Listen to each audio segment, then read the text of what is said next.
Arsenal are through to the last four of the Carabao Cup. We'll find out on Thursday night who will meet in that two-legged semi-final. There's a trophy on the horizon for Mikel Arteta's side. Can they go and grab it with both hands? We're going to get into all of that on this episode of the Chronicles of a Gooner podcast. Plus, we're going to break down last night's victory over Crystal Palace in detail. We're going to talk Gabriel Jesus. I thought Christ rose, or Jesus rose. I should have said that. That would have been a much better line. Anyway, can't re-record it. Jesus rose at Easter, didn't he? Not at Christmas. Or is that wrong? We'll get into it on this episode of the Chronicles of a Gooner podcast. Hey, everybody. How are we? Welcome back to the show. Good to see you guys live with us on this Thursday morning, reacting to what was, in the end, a pretty good victory, a pretty comfortable victory. I think the 3-2 scoreline gives a bit of a different message as to how this game went. I think a lot of people will look at that scoreline if they maybe didn't see the game and think, wow, Crystal Palace turned up at the Emirates and they really pushed Arsenal and really troubled Arsenal. And look, with the exception of like the first minute, where obviously, not the first minute, but whatever it was, 4 minutes in, 5 minutes in, when obviously Jean-Philippe Mateta managed to find his way through, we kept Crystal Palace at bay. They scored a goal really out of nothing. Eddie Nketiah with a brilliant header. You got to give him his props and his credit for that. I thought it was a fantastic finish. And that kind of made it a little bit nervy at the end. But look, as I said on the Patreon pod last night, and again, because it's Christmas and in the spirit of Christmas, I decided to unlock that one as well. I won't be doing it again because the patrons will start to get annoyed. But at least not for a while anyway, but that is available to you if you want to go back and listen to it. You can also catch me speaking to Gabriel Jesus after the game on that episode as well. So, check it out. See what you think. Let me know. But yeah, I think Mikel Arteta will be really, really pleased with the way that the night went on the whole, right? First of all, you're through, which was the main objective. Secondly, you've done it having protected a load of your key players as well. And I know that some of them had to come on. And I know that at halftime, a lot of us were concerned and a lot of us were worried and a lot of us were frustrated, weren't we, at the first half display. But ultimately, you've done enough. You've got over the line. You've got the job done, having only had to use Martin Odegaard, for example, for 45, having only had to play William Saliba for 45, having only had to use Gabriel for 15, 20 tops. So that's the real positive. And we got to have a look again at Kieran Tierney. Now, it's interesting because as soon as the game finished last night, David Ornstein came out and reported that Kieran Tierney will be leaving the club in the summer, that the club have decided against taking up that option to extend his contract by a further year. And look, as good as I thought Kieran Tierney looked at times last night, and we'll come on to his performance in a bit more detail, it's absolutely the right decision. Okay, he's not been able to play as significant a part as we would have liked since coming to Arsenal because of injury problems. We know that. We know he's a good fullback, but we also know that in the sort of way that our teams evolved and changed and adapted over the years, we know that, he's not quite the right fit either. And last night I thought was interesting because we put together this kind of mixed match of a team and, 8 changes to the side that played at the weekend. That's a hell of a lot of changes. And so when you saw the first half display, which was just a little bit disconnected at times, and, there were flashpoints and moments where you thought, okay, this is working. And there were moments where you thought we were miles off it. And that was as a consequence and as a result of, us just making so many changes and bringing in players like Kieran Tierney, who had barely kicked the ball. I think his last start for Arsenal was over 500 days ago. It was like 580 something days I read, which just says so much, doesn't it, about, how long he's been out in the cold for. He was brought in to the side yesterday, maybe a bit later than people would have expected because, for a few weeks now, we've been scratching around for a left-back option. Obviously, Miles Lewis-Skelly got the opportunity and he's done quite well. But people were calling, weren't they, for Kieran Tierney to come in. And in terms of his first half performance, especially, I thought he looked lively, he looked energetic. He didn't really invert much. It was almost as if Mikel Arteta said, look, I'm going to use you tonight because I need you. Forget all the stuff that you struggled with. Forget what I was asking you to do in the past, because clearly it didn't really work for you. Hence why, partly, obviously, the fitness stuff was the other side of it. But that was clearly partly why Mikel Arteta decided that, he was not the answer moving forward. He was not the solution. And so simplify things, right? Don't go into the game asking Kieran Tierney to do something that he's very uncomfortable doing, especially when he's been out for such a long time. Instead, simplify it and give him a role that is a lot more aligned with maybe what he's done in the past and what he's done really, really well. And I thought that was what he did yesterday. Energy was good, going up and down on the left-hand side, put in a couple of really good trademark Kieran Tierney crosses. Should have probably had an assist when Raheem Sterling saw his first effort saved and then the second one come off the back of the crossbar. So, yeah, I think Tierney was okay yesterday. But when I read after the game that the departure was happening, I wasn't surprised. It's what we all thought would happen. It's what we all believed would happen. And I genuinely do wish Kieran Tierney all the best because he's a great pro. To come in after all that time out in the cold and put in a display like he did yesterday, really professional, really solid.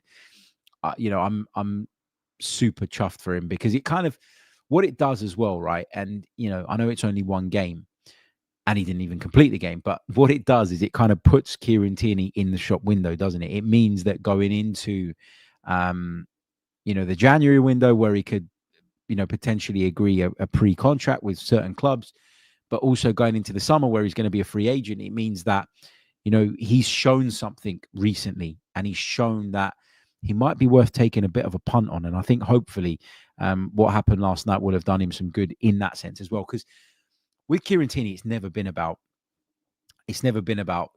commitment, right? The commitment's always been there.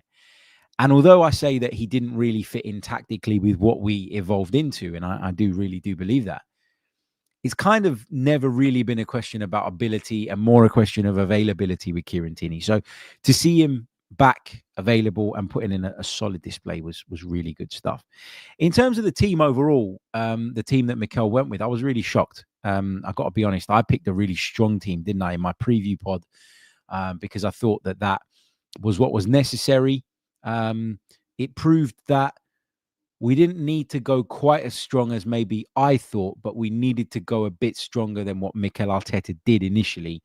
As I say, he'll be chuffed because he's done it. He's got his team over the line while protecting those players. But I think the answer was somewhere in the middle. I don't think this is a squad where you can make 8 changes and not see a significant drop-off. I think you can make 4, you can make 5, and the drop-off is insignificant enough for you to get by in a lot of fixtures. But I don't think you can make 8 changes, and I think Mikel Arteta probably realised that at the break when he made those changes. Tierney played at left back, Partey played at right back, Timber and Kiwior played at centre back. Look, there are question marks around Jakub Kiwior, and we'll come on to the goal that we conceded in a minute because he was obviously largely responsible for that. Timber at centre back, I mean, he's played there loads, and it's not a position that I would say he's uncomfortable in. But he's not really played there much for Arsenal. And when he has, it's been in pre-season friendlies and stuff. And so to move inside and then to have to try and form and develop a partnership with Jakub Kiwior in a really short space of time was going to be tricky. Add to that you've got a left back who hasn't played for God knows how long in the side. And you've got a right back who's a centre midfielder. And you can understand why the defence was a little bit shaky. The ball that went over the top for Mateta's goal, Route 1, simple stuff. And I can't help but be frustrated at the way that we conceded that goal. I did say in the match day reaction pod last night that it's the type of goal that I actually don't think happens 15 minutes, 20 minutes into a game. I think it's an example of a player being caught cold at the start of a game. That's what happened to Jakub Kiwior, in my opinion. Mateta's strong, powerful, but Kiwior misjudges the ball completely. And once Mateta's in behind, he makes no mistake with the finish. I've seen some people online suggesting that maybe, Raya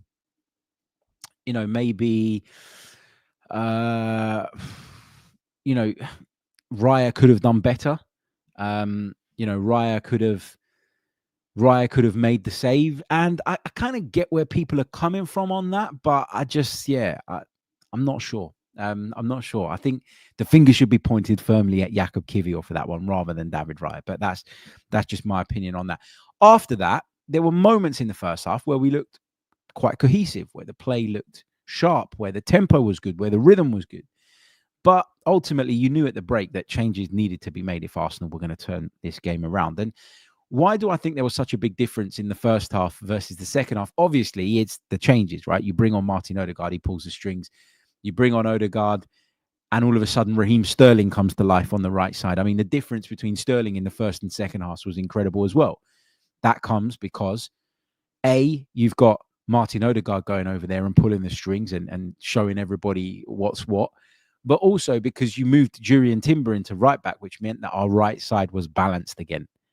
You know, we had an actual winger. We had an actual right-sided 8/10 in Martin Odegaard. And we had an actual player who is comfortable playing both sides of the full-back game, not just the inversion, but also going on the outside as well. And that, for me, really, really improved things. But I just want to show you guys on the tactics board a little something that I think I spotted in the first half. And I think this was a consequence of the goal that we conceded and the sort of timing of the goal. Because if you have a look at this, right, this was how Arsenal's team lined up. And obviously at the start of the game, the plan would have been, I don't know why I've got Saliba in there, bloody hell. Let me just quickly change that. I changed the number, but not the name. There you go. So what we were wanting to do and what we always want to do is to try and squeeze teams up, right? You want to have your wingers press in, Jesus leading the charge, and then you want your 8s to plug in those holes. You want your defensive midfielder to push up to sort of the edge of the centre circle. You want your fullback, you want your 2 centre halves to be right up on halfway. And you want everybody essentially to try and pin the opposition back. And when you've got Gabriel and you've got Saliba in the team, you kind of trust those guys, don't you? That if someone drops a ball over the top in the way that Palace did for the opener, those two are more than capable of dealing with the situation and making sure that nothing really comes of it. The problem was that we got rocked really, really early on by a Crystal Palace goal, whereby they did exactly that. We got caught squeezing up, ball went over the top, Kivior loses the duel, and Mateta gets in behind and scores. And I think that had a real knock-on effect on the way that we played in the remainder of the first half, and I'll explain why. I feel like in those scenarios where we were trying to squeeze, Kivior was now a little bit reluctant about pushing up. And so he was sort of 10, 15 yards deeper. Now, that meant that Timber had to be deeper because, you got to sit alongside your central defensive partner. As a consequence, Partey has to be deeper. Tierney has to be less adventurous in his runs. Jorginho has to fill in the spaces in that deep midfield. Then Marino and Nwaneri don't want to leave him too isolated. And what you end up with is bigger distances between each of your lines, right? So you think about the distance between the defense and the midfield. They don't want it to be that big, but that therefore has a knock-on effect further up the pitch, and then the distances between your midfield and your attack are too great.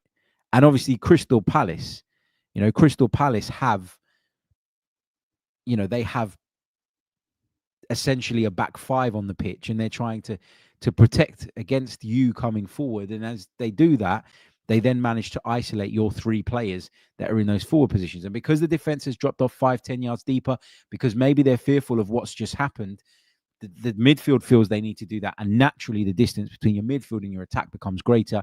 There's less cohesion. The pressing is less effective.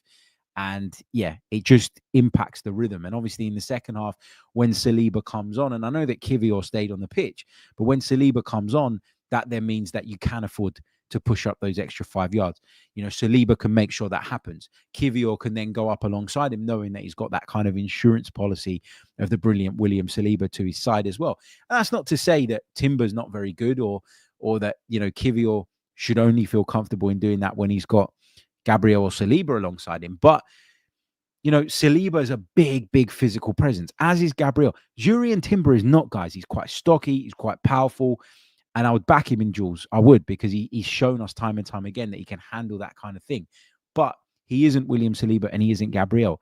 And I just think that early mistake, it caused us to be a little bit apprehensive in the squeeze. And as a result of that, the distances were too big in certain areas of the pitch, and we just couldn't get it going. We couldn't create that zip and that tempo that we needed and that we wanted to. And there was just a bit of a disconnect.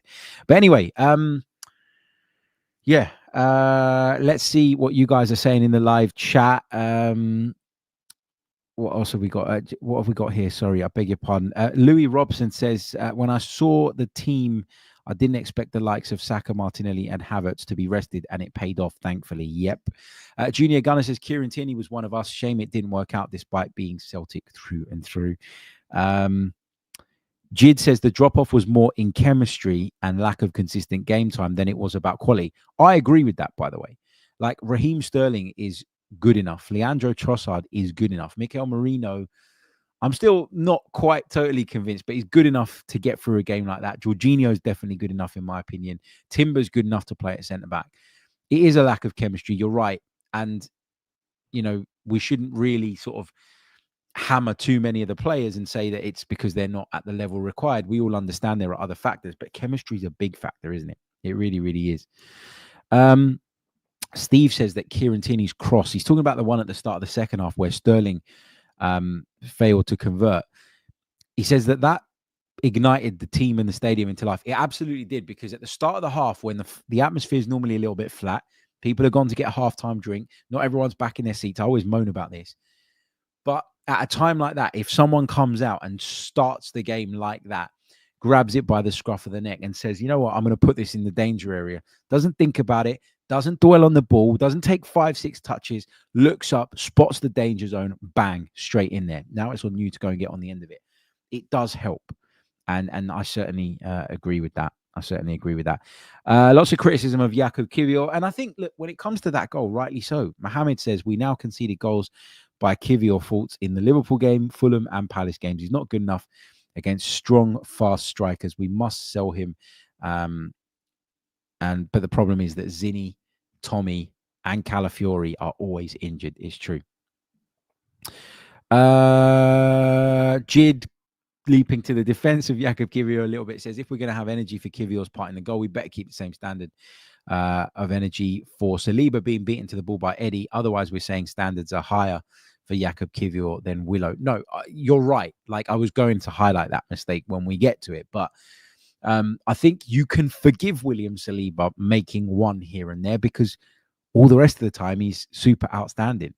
And that's not the case when it comes to Jakub Kiwior. There's been a lot of questionable performances from him. There's been a lot of moments where we've been really, really worried. Saliba has credit in the bank, and Kiwior is a calamity. What a stupid comparison, says Junior Gunner.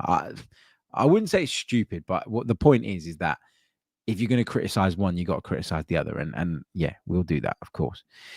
Kato says, new man cave. I hope not. Background looks awful, to be honest. Cheers, mate. But no, not in the new man cave yet. It is being built. I'm hoping that it will be completed this side of Christmas, but I'm still knocking around trying to find empty spaces in the house to record from. But fingers crossed, in the next few days, we'll be in the new man cave permanently, and yeah, we can move forward. Okay. Obviously, the man of the hour. The match winner, the man who delivered. And as I said, I spoke to him on the match day reaction pod. You can go back and listen to it if you want. Just one question at the end of the pod. I gave my thoughts on the game sort of shortly after the full-time whistle, and then played you guys a snippet of my radio interview with Gabriel Jesus, where I asked him about whether or not he feels like he's back to his best. Not in terms of technically, because I think we saw that yesterday. The finishes were exquisite. The movement was great, but whether he feels back to his best physically, because I think that's been a big part of why he is where he is at the moment, and why he's been in a bit of a rut. But look, before we get into talking Gabriel Jesus, and I do really want to focus a section on the Brazilian, because I thought he was outstanding last night, and long may it continue. I just want to remind you guys that the Chronicles of a Gooner podcast is partnered with NordVPN, the best VPN service out there, and it's a service that I personally can't do without anymore. Whether you're looking to stream some festive films or all the football over the course of the next few weeks, NordVPN is the one for you. I can tell you, it is a game changer, and you can sign up via the link in the description. Visit nordvpn.com/Chronicles AFC for a mega discount and 4 months free at the end of your plan. Not only does it give me extra protection when streaming, downloading, surfing the web, but it also allows me to access geo-blocked content by changing my virtual location with the click of a button. So sign up now via nordvpn.com/Chronicles AFC. The link is in the description and take advantage of this amazing offer. Plus, with Nord's 30-day money-back guarantee, it's totally risk-free. You won't regret it. nordvpn.com/Chronicles AFC. Check it out. Okay, let's talk Gabriel Jesus then. I mean, where did that come from? Like, that's a Gabriel Jesus performance that we've been waiting for such a long time, like such a long time. I said it to you guys the other day, like, because he is so professional, because he's always so willing, because he always tries, because he works so hard. I always look at Gabriel Jesus and I think, I want you to do well. Like every time I go to a game and he's on the team sheet, I'm like, come on, this is the one. I want you to succeed. Desperate to see you succeed. And he did that last night. You know, even in the first half, there were just little signs that he was, that he was getting there, and I mentioned this on the match day reaction pod. Our good friend Clive Palmer over on the Arsenal Vision, he's been talking a lot recently about building the bricks, laying the bricks to kind of build Gabriel Jesus back up. And it felt like yesterday we got what the faith in him recently, even when people were telling Mikel Arteta not to show faith in him, has led to, and the manager will have been really, really chuffed by that. I mean, the first goal, right? I think, is it the first one? I think it was the first one. I think it was offside. I think it was ever so slightly offside. I think I'm thinking of the first goal. I think so, yeah. Was it ever so slightly offside? Because in the one replay that I saw inside the stadium on the monitor in front of me, it looked like he was slightly off. But of course, there's no VAR to kind of step in and check that. So you're kind of relying on the linesman. If it was offside, then I'm really, really sorry for Crystal Palace, because in this day and age, in 2024, you shouldn't be debating offsides. It should be something that you can determine. It's fact.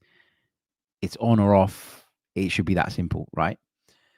But if anybody needed that little bit of luck, like, it was Gabriel Jesus, right? Because the performances have been sort of building up back towards what he was, but always lacking that final moment. And if he goes through on goal and provides a finish like he did, where he dinks it over the on-rushing goalkeeper and it gets chalked off, that can set you back, man. Like, that can set you back in terms of your mentality. So he goes through and he chips it over the goalkeeper as if this was his 25th goal of the season rather than the second. But that's how it felt, the confidence and the sort of the composure in that moment to attempt that finish when you are, when you're really, really struggling for form and confidence, is just incredible. And it says a lot about the belief that he has in himself. And he talked quite a bit in the radio interview after the game about the sort of belief he has in himself, that people only watch from the outside and they quickly jump to stats. Sometimes they don't even watch games, he said. And, they come to all sorts of conclusions based on a set of statistics. They don't see how hard you work. They don't see how hard you try. They don't see how much you work for the team. And he said, people keep talking about the number of appearances I've gone without a goal. But what they also don't factor in is that some of those have been 5, 10, 15-minute cameos at the end of games, or in really difficult circumstances. And he's right. He is right. And it was quite nice to hear him sort of not defend himself, because he never really did that. He never suggested that he should be playing more. He was really respectful of Kai Havertz. Like, the way he was talking about him was really nice to hear. Really respectful of the manager's decisions, and really respectable of the fact that he's not, he's not been there. He's not been at the level that he needs to be at, to be in a position to go knock on Mikel's door, for example, and say, I want to play, I need to play. But it was quite nice to hear him make his case as well. And it was a nice reminder of some of the things that we maybe as football fans don't feel, don't see, and don't always understand. YouTube user says he really needed to see the ball go into the back of the net. Hopefully he can pick it up. We need at least another forward to catch fire with Saka. Yeah, for sure. And I thought, you know, from then onwards, after that goal went in, like I thought his performance on the night was quite good anyway. But once he scored, it just went up another level. And then there were tricks and there were flicks and there were sharp turns. And he almost turned and scored another one very, very shortly afterwards. Didn't quite come off, didn't quite work. But yeah, the other two finishes were sensational as well. To go across the goal, by the way, on your right foot like that isn't easy. It's very easy if you're not balanced right to kind of skew those ones wide. And the other two finishes were emphatic, brilliant goals.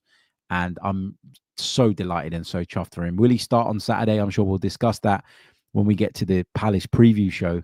But I certainly think he staked his claim and made a case. And for those of you that haven't listened to the match day reaction, I don't want to spoil it, but go back and check it out right at the end. When I asked Gabriel Jesus about how he was feeling physically, he kind of said something. Again, I don't want to spoil it. Go back and check it out. It's not available on YouTube. It's on our podcast feeds. But he said something that kind of gave away the fact that physically he's as good as he's been in a long time. And I think that is really, really key and important for a player that plays the way that Gabi Jesus does. I think there are some players that, you know, can be at 75, 80% physically, but it doesn't really take as much away from their game. Obviously, it takes away something. But in Gabriel Jesus' case, where so much of his game is based on quickness in the turn, sharpness, zip, tempo, to then have him not at 100%, you're going to see the impact of that in his performance. A couple of other players I wanted to mention. I felt a little bit sorry for Ethan Nwaneri, to be honest with you, because I didn't think he was bad. But obviously, he came off at halftime. Somebody said to me last night, it's the change that would ruffle the least feathers because he's 17 and all the rest of it. But he'd been great in this competition. And I thought he had a decent first half as well. So for him to come off, it did feel a little bit harsh, but Mikel Arteta had to do what he had to do to win the game. And it's very rare that you're going to see Odegaard and Nwaneri on the pitch at the same time. I know a lot of people have been asking that question recently. Why don't we see that? But it's clear that it's not something Mikel Arteta believes is doable, given the balance of the side overall. So yeah, that's unfortunate for Ethan Nwaneri, but you know, when you go on and win the game and go and score 3 goals once that change is made, it's very difficult as a player, isn't it, to argue against that decision and to kind of make a case as to why that was wrong. Anyway, taking it on, Raheem Sterling, I thought was really good at the start of the second half. But again, as I touched on earlier, that was probably as a result of everything else just clicking and working far better than it did in the first period. So I was kind of semi-pleased with his performance. And, you know, it's again, we'll come back to that debate of should he be playing more? And I think a lot of people would feel he should. And I certainly feel he should get more opportunities than he's currently getting. But there were glimpses of the Raheem Sterling that we've all watched in the years gone by last night, where after he missed that chance, where the first one was saved, second one come off the crossbar, he just seemed to like up it in terms of the level. It was like, it was kind of him going, yeah, you know what, I'm going to go for this. And when he picked up the ball in the 2-3 times after that, it wasn't this labored, slow dribbling style that we've seen from Raheem Sterling in an Arsenal shirt so far that has actually really been quite frustrating to watch. It was head down and go. And that's what I want from Arsenal players. We've talked so much in recent weeks about a lack of creativity and all the rest of it. And so much of the time we overcomplicate this stuff. And what it ultimately comes down to is players being willing to just go. Do it. Go make it happen. We talked about that Tierney cross earlier on. Why was that so effective? Not because it was the best cross in the world, not because it was the most difficult technique in the world, because of the timing. Timing is so important in football. Timing is really, really important. And, you know, sometimes timing, tempo, pace, all of those things, people will look at them and go, well, they're too simple to throw into my analysis. I want to sound much smarter than that. And actually, that's sometimes what it comes down to. So, yeah, Sterling, I thought, had a good period in the game. I thought Leandro Trossard was really lively last night as well, without obviously getting on the score sheet. But I was pleased with his performance. I thought his display was good as well. And yeah, I guess in terms of individuals, that's kind of it for me, really. Did Mikel Merino do enough? Yeah, maybe. Jorginho did a good job sitting in that midfield, just cleaning up and starting attacks and getting us ticking and stuff. Obviously, there was no Declan Rice last night in the squad, and that come after Mikel Arteta told us he was fine. So that raised a few alarm bells, I think, among some Arsenal fans. But I think for me, if there was any risk, you don't play him, and we didn't, and hopefully he'll be fine for the trip to Selhurst at the weekend. Has anybody got any questions? If you've got any questions, chuck them in, and I'll take a couple of those before I disappear. Remember to leave a like on the video. If you're watching us on YouTube, remember to subscribe to the channel if you haven't done so already. If you're listening to us on any of the audio platforms, Apple, Spotify, or the likes, leave us a review. Those reviews really, really, really do help. And yeah, remember to check out the Match Day Reaction Patreon pod unlocked in the spirit of Christmas. Thank you as well to those of you that sent me messages last night. As I mentioned on the Match Day Reaction pod, my dad was in hospital unwell, and my attendance of the Crystal Palace game last night was in doubt in the end. In the end, I went because there wasn't a great deal I could do, and I wasn't allowed to stay at the hospital. There was a limit on how many people could stay, so I went. And it was nice actually to just, it's not that you're not thinking about them, but it's nice to try and break it up. You know, you're sitting around in a hospital for a long time and, you know, nothing's really changing and you're waiting for the slightest update, and it can get a little bit stressful. So to go away and you know, do something else for a few hours was really, really nice. But he's doing much better today. So thank you for all the messages and stuff. And I will, I will see you guys. I was going to say see you on another pod, but I'm going to ask you. I'm going to answer some questions. What am I talking about? See, I'm thinking about that, and my head's just gone completely. Anyway, thanks for all the kind messages. Junior Gunner says, "Do you think we play our best football with Gabby J up front, and think we need a more technical footballer up front?" I